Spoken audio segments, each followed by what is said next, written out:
magbubukas tayo ng packs ng loots from breaks to breaks. Let's go, start na agad natin. Let's go. We have Prism cards. We have Paul George at the back po.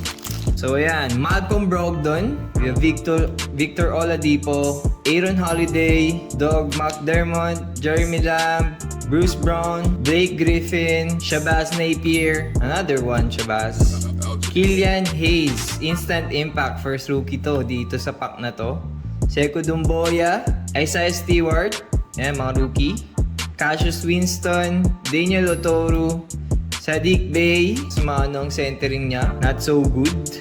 Kasi sa cards, chine-check din yung centering. Mas makapal yung dito sa kaliwa. Pero sa Saddiq Bey, Prism card pa rin yan. And we have Deni Avdia. Maganda centering. Ayan o, makikita nyo naman guys. Tsaka yung ilalim. Almost the same. So, kaya mag-graded 10 to. And we have a downtown. Paul George. Ganda. Disco. Another disco. Downtown disco ni Paul George. Ganda, parang may mga fireworks din dito. At syempre, yan yung mga disco ng mga bilog-bilog.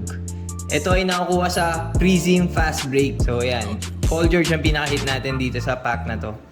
Sa loots, sa break loots na to.